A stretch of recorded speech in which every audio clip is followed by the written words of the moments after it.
We are in the Boulder Bubble, beautiful Boulder, Colorado. I'm Dr. Allen Lim, and this is the Collegiate All Star Training Camp. Essentially, this is a pre-acclimatization camp before the Colorado Classic.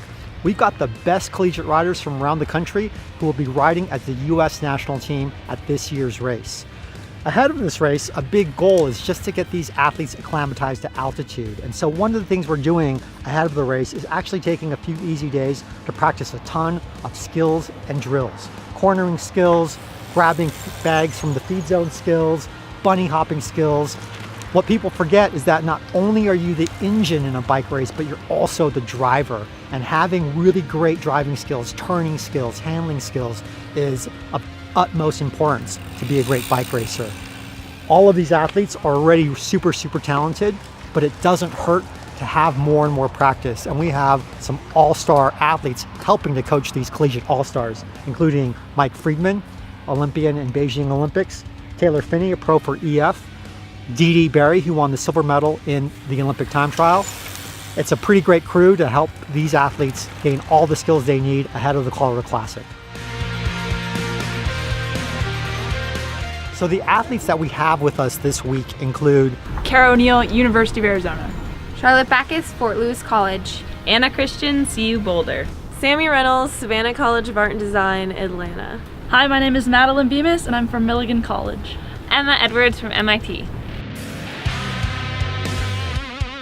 Because these athletes are all coming from different schools, coming in to be one team, we have a really short period of time to get them super cohesive. So aside from what we're gonna do on the bike for training, we're also gonna do a lot of time just hanging out, having great meals together, to bond over great food, and to get to know one another. Today's gonna be, I think, a really fun day. This is not about necessarily training physicality, it's about training skills, it's about training mind, it's about having a ton of fun. We've got Mike Friedman and Taylor Phinney who are setting up a course for you guys over at the Stasio softball field right now. And for Taylor and Mike to be so excited to set up cones for a skills and drills clinic, I think is pretty special. They're gonna introduce all the things they wanna do with you today when we get out there. So I'll let them talk about that. The basic gist of this is setting up your line into your corner. So typically you'll see a cone and you kind of want to go straight for it and then turn, but this is set up in a way to where you really have to come wide for a lot of the corners and pick your line, and the more times you do the laps, the more comfortable you'll get with that line and understanding that line.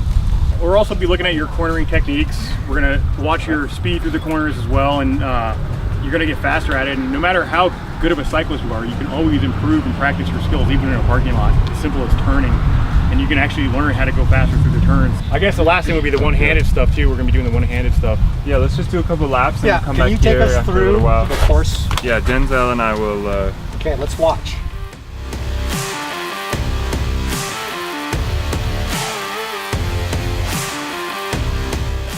Are you guys sighting your turn when you come through? You must be, because you're going through the turns fast. So are you guys actually looking through the turn to the next area where you got to turn? Yeah, that's one thing that Taylor said that I haven't really been doing. Yeah, keeping your head up and looking where you want to go. Set up wide, looking way left.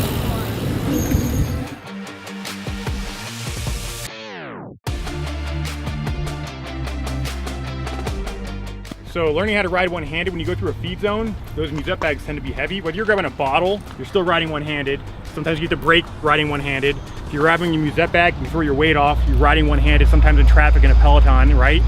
So I have these tennis ball drills where you grab a ball and try to ride a whole lap with one hand off with the ball in your hand. And having an object in your hand disrupts the idea that you can get back to your handlebar quickly. But if you're not comfortable taking the ball, just ride one-handed and just see how much better you get riding one-handed, because you still have to ride one-handed.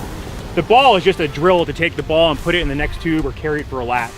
But if you can grab a ball and put it in the tube and brake with one hand, it's just forcing you to brake with one hand while having your hand off and thinking about doing something different versus just riding around and thinking about braking and riding one-handed. So it gives you a task to do.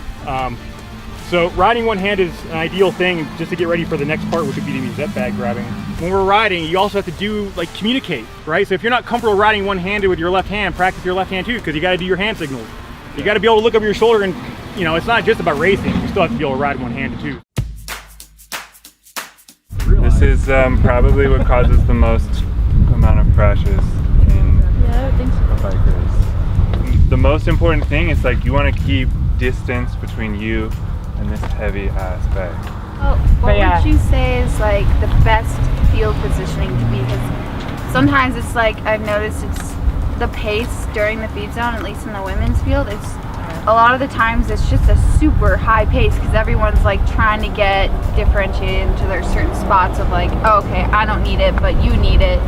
And so I like to be in the front. Yeah, crashes can happen anywhere, but your odds of crashing are much lower when you're in the front of the peloton at any point in the race, right? And that's probably why it gets faster. There's also a serious yo-yo effect that happens in the feed zone because the people handing out feed bags are coming into the road, so the road is already narrowing, and then people are slowing down to grab a bag, and that is just getting worse as you get further and further back. It's like being in traffic, and then everything lines out, and it's like a whip. If that gap opens up and you're you've been in the red for a while, you're not going back. You're not going to make it back. Especially when you're carrying a heavy, so you get 2 bottles and a heavy bag, and it's laboring, and it swings in front of you. It's son of a bitch. Yeah. It's honestly one of the worst times of the race. It's awful. Yeah. In addition to skills and drills this week, we're also going to have a climbing day where we're going to train specifically not just the climbing skills, the pacing skills required, but also the tactical skills to help a team leader set up for a climb.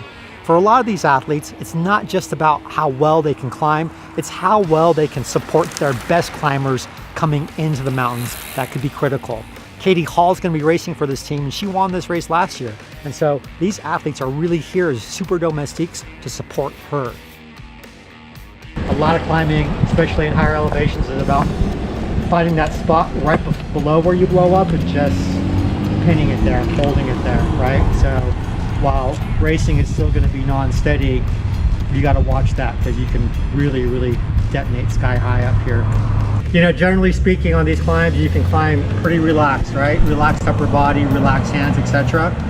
But when you hit the steep section on these climbs, it's all body. Yeah, you gotta, it's a good practice to just get out of the saddle and surge over the steep pitches, in the switchbacks, and keep a good rhythm that way.